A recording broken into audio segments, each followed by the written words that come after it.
Hi, so this is a rather unscripted breakdown of tkspl basically. The main focus will be on the devices I use to achieve the final object count that I did, but I will probably also go through the level as well to see all the other funny things that I put into the level. So yeah. As for object optimization techniques, there really aren't that many. It's just the same one or two that I use throughout the level again and again and again in order to save objects.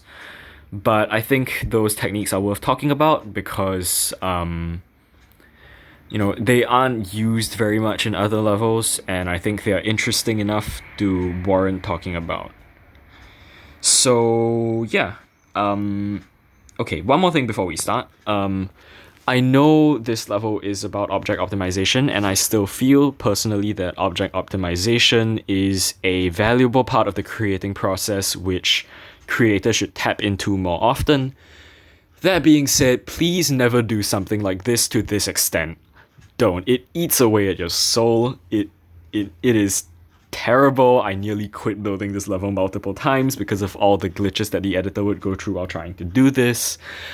It is it is an agonizing experience when you try to do it to this extent. If you want to shave off objects that you can't see in the background or are inconsequential to the overall aesthetic of the level, fine, be my guest. Just please never do it to this extent. Unless you're doing it for a challenge, in which case I wish you all the best, go ahead, I'm sorry if you suffer. That being said, let's start.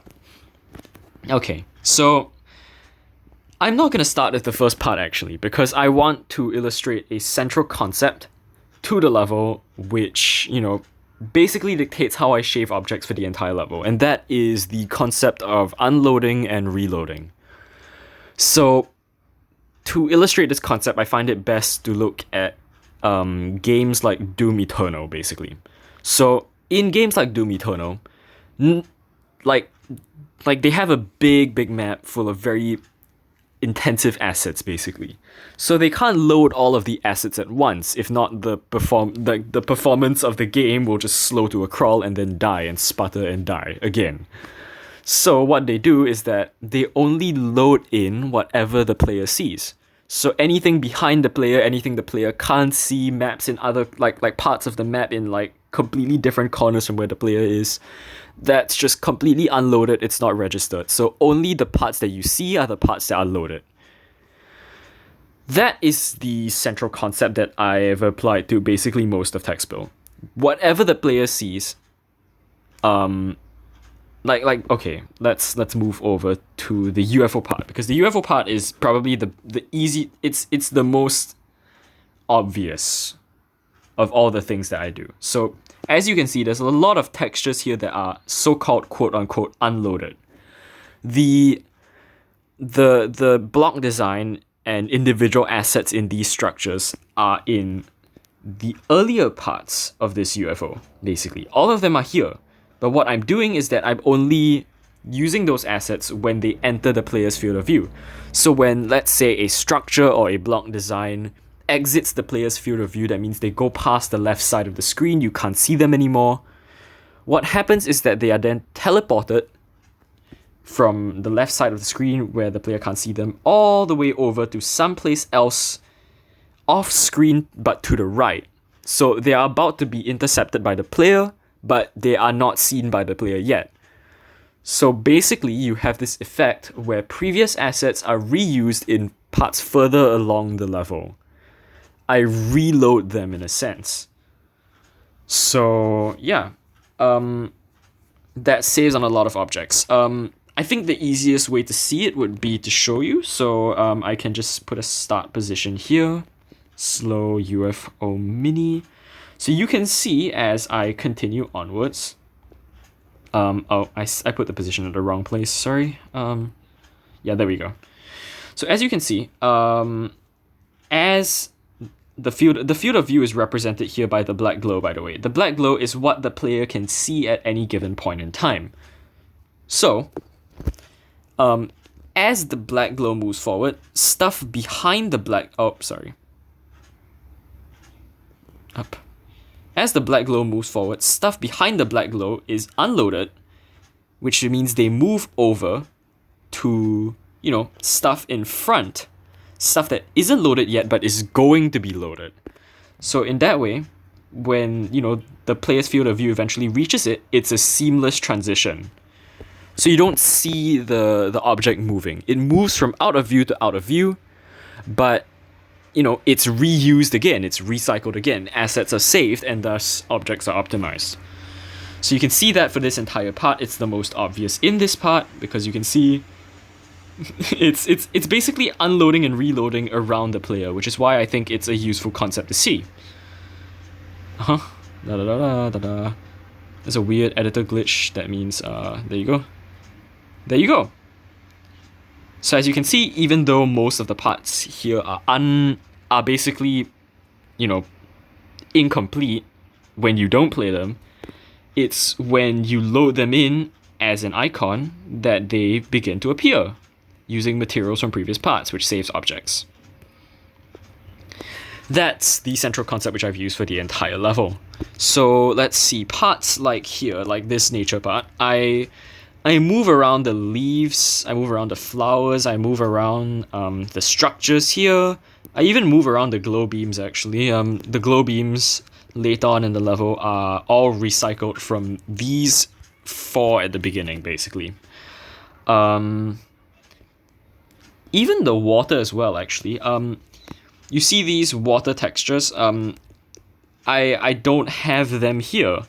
And the reason why I don't have them here is that when the player's field of view, when the water goes out of the player's field of view, the water textures from here move over to the water textures here.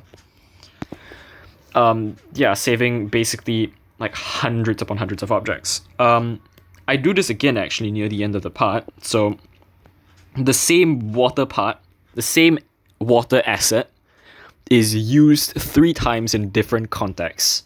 So that saves building 2 additional water parts.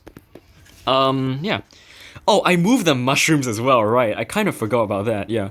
You can see, there are no mushrooms here. All the mushrooms here are from the mushrooms in these parts and these parts, which is interesting. I can show you actually, hold up. I'll delete start position, put it here. Slow cube, okay, there we go. You can see that as I progress further right and the structures and stuff leave the field of view, that they get teleported to new and different sections. So the stuff here has been teleported. So for example, the leaf structure on top here has been teleported out of sight to here, basically, to fit seamlessly, so that the player intercepts it a second time without realizing it. So the main thing I do to disguise the fact that I'm basically copying and pasting with extra steps is that I build new decoration around it. So it's the same decoration, but in a different context.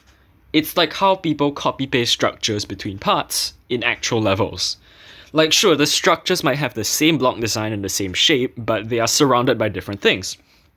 And so our 8-brain registers it as it's slightly different enough to the point where I won't care to tell a difference, basically. Yeah. Moving on. Blah blah blah blah blah blah. I move some of the structures in the water as well. Basically, whatever I can move, I will move.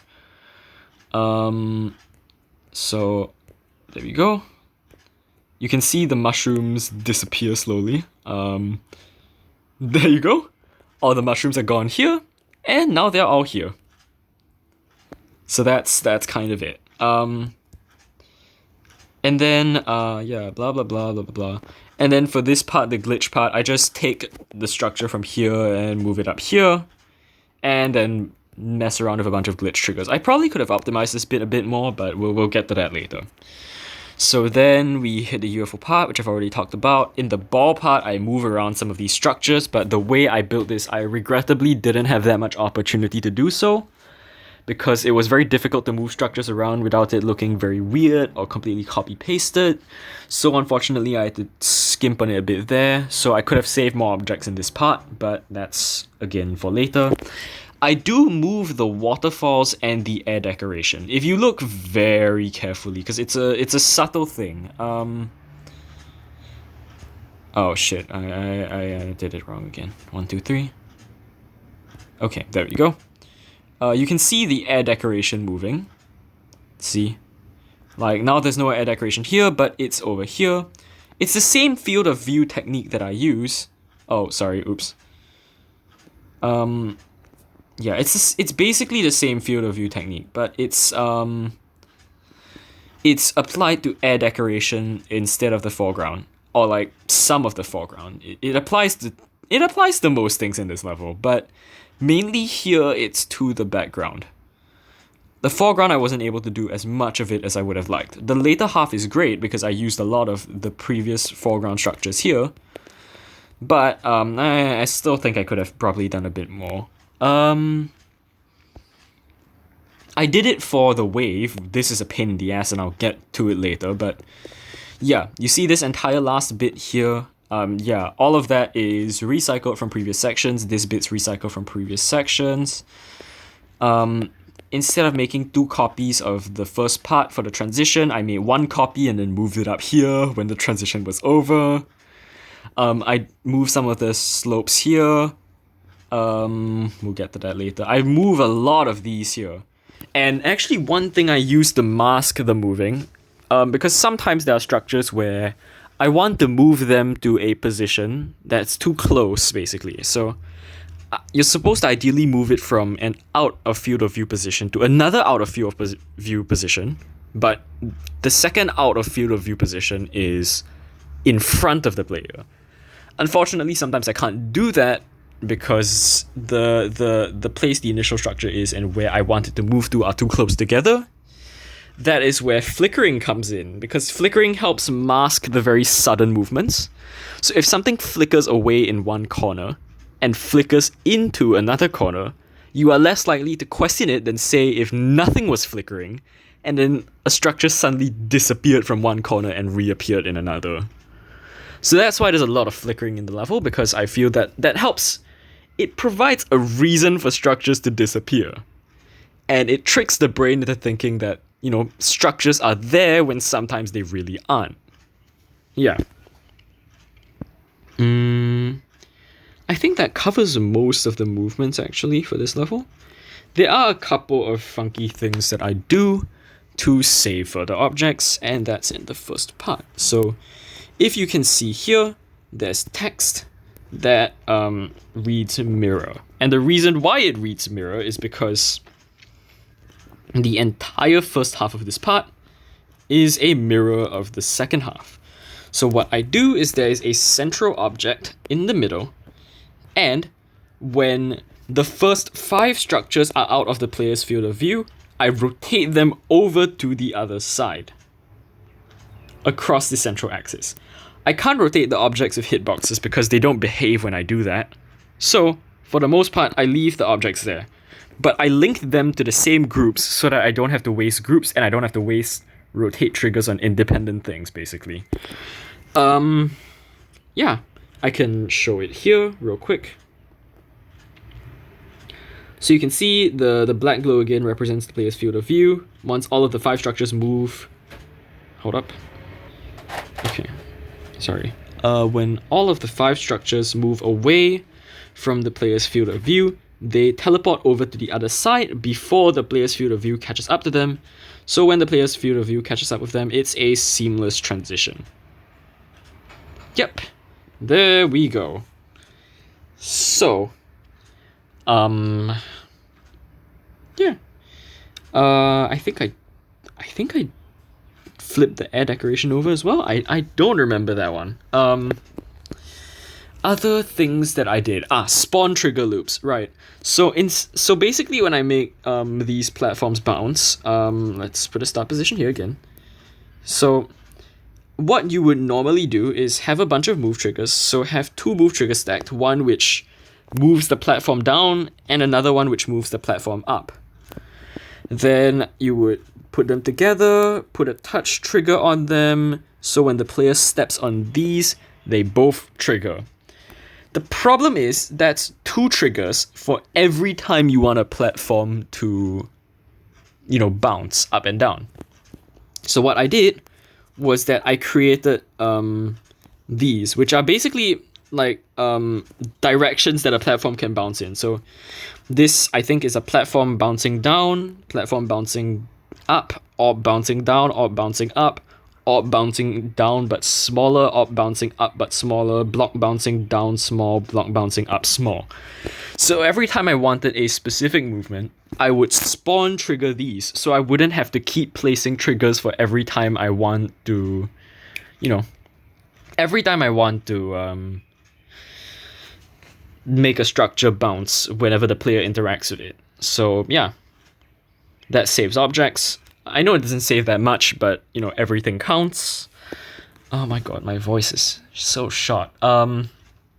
Anyways, I also use spawn trigger loops for the water, because there's movements in the water actually. If you look in layer 9, there's these things and these things to make it look like water. Debatable, but they move, and in order not to just place like move triggers everywhere, I linked these to a spawn trigger loop that does the movements for me. I also do this for rotations, because as you can see, the leaves rotate. You can see these, they rotate. Those are dictated by spawn triggers, so I don't have to keep placing rotate triggers every time I want them to move. Yeah, I think besides that, is there anything else of note for this part? Ah, yes, the usage of scale hack, right. It was around this part that I decided to use scale hack. God, it's useful. It's really, really useful. I understand that as of 2.1, scaling is kind of garbage, so high-scaled objects tend to look very pixelated. But I'm hoping that RobTop introduces vector scaling, which will make it not pixelated whenever you scale it up to like times 10. Or at least, make his assets in higher resolution. So when 2.2 comes out, hopefully I will have future-proofed my level and it will look nice again. That's solved, I guess. Yeah, let's see. Yeah, but I use Scale Hack Glow a lot. Scale Hack Glow here for, shading. Scale Hack Glow here. Sorry, wait. That's yeah, see Scale Hack Glow here. Yeah. The two biggest uses of Scale Hack Glow are something I'm quite happy about, actually. The ending screen. Let's play this ending screen. Like, there's this really staticky effect that's going on in the background. Really interesting stuff. The background is six objects.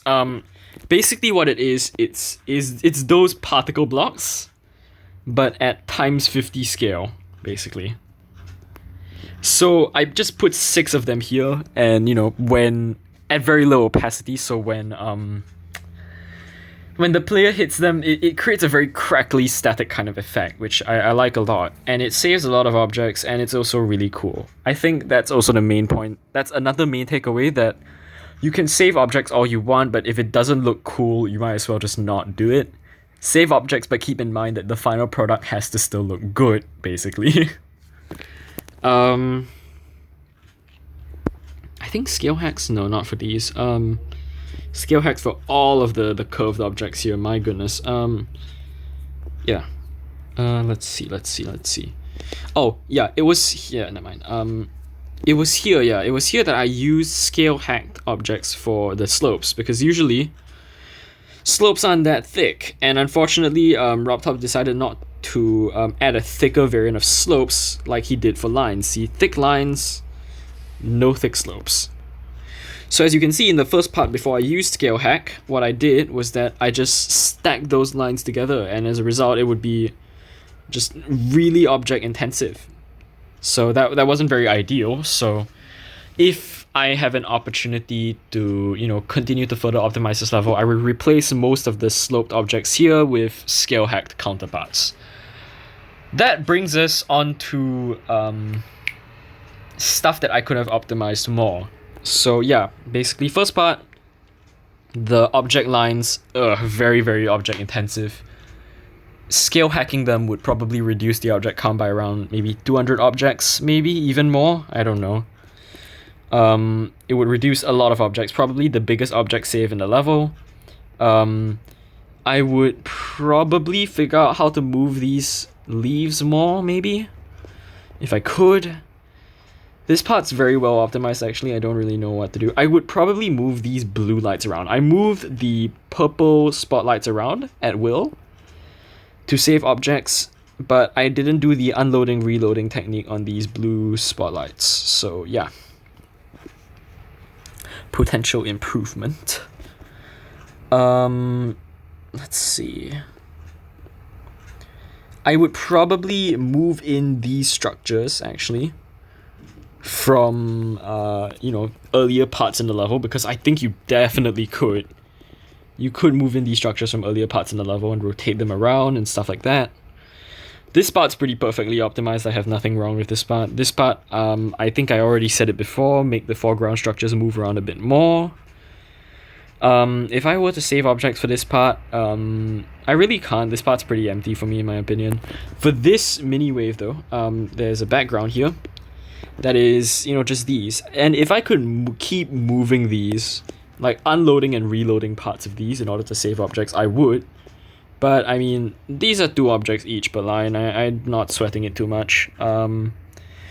Basically for this level, it ended up becoming, what battles do I pick, what battles do I lose?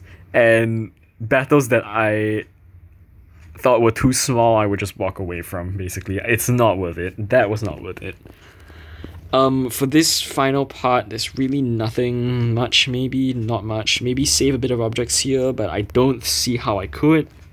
So yeah, not much object save, which I'm pretty happy about. I think I could shave it down to about 13k if I really wanted to, but anything below that I feel would detract from the quality of the level, to say the least. Let me see. Is there anything else that I want to say? Ah, yes. Interesting bits about the level. The splashing effect in this level, when you enter the water, was actually made using times 50 scale. Is it times 50? No, it's not times 50. It's God, if I could just hit it once. 22.15. Okay, boy. These large scale breakable blocks, basically. So these are originally toggled off, but when we hit this, when the icon hits this toggle trigger, they are toggled on and instantly broken.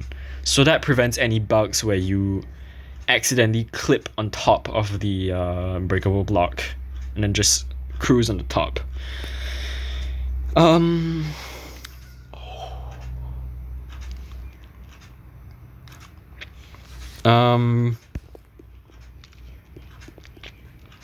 Yes, the raining effect at the drop. This is a regret of mine. Basically, using these particle effects, to create rain is a genius idea, and one that I really genuinely wholly forgot to credit, but Sirius is the one who originally came up with this. It is in his level Multiplicity. You can see proof of it like 3 months before I released this level. I asked him for permission whether I could use it. He said yes, so I'm not stealing from him technically.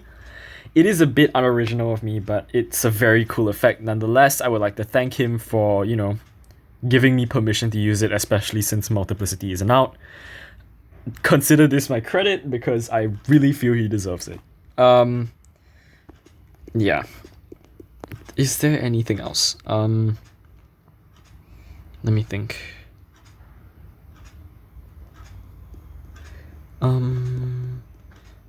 I don't think so, really. Yeah, I really don't think so. So yeah, I guess that's it then. That's tkspl. That's all of the dirty secrets that are in this level. And yeah, I'm generally quite happy with this level. I wouldn't say this is my favorite level. I think either Smox or Fuako would probably be my favorite level, considering I take into account the building process when I decide what a favorite level of mine is. The building process for this one was hell, because rotating objects at this scale are just completely broken in this game. So, yeah, I would consider this one of my better levels though, genuinely, because I'm very happy with how this turned out. I'm happy that I didn't have to compromise too much of what I wanted to do in order to save objects. So in the end, it still looks fine by me, and I'm quite happy with, the final object count.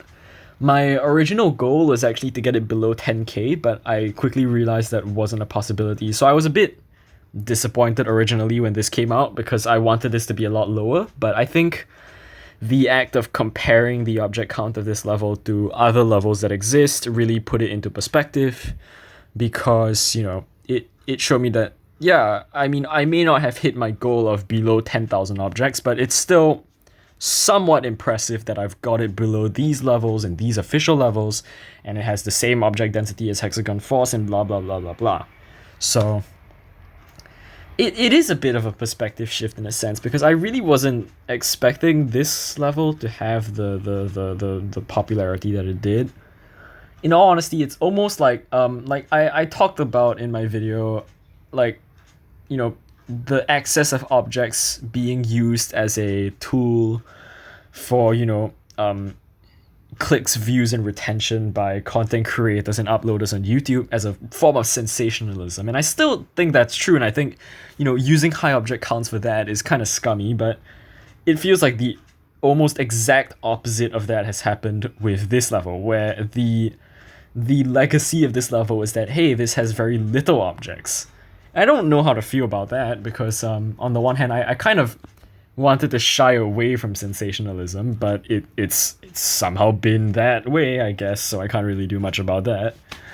But I am worried that, people might use this 13k only, 12k only, 11k kind of sensationalism to promote levels that, are lazy or empty or uninspired, and I don't want that.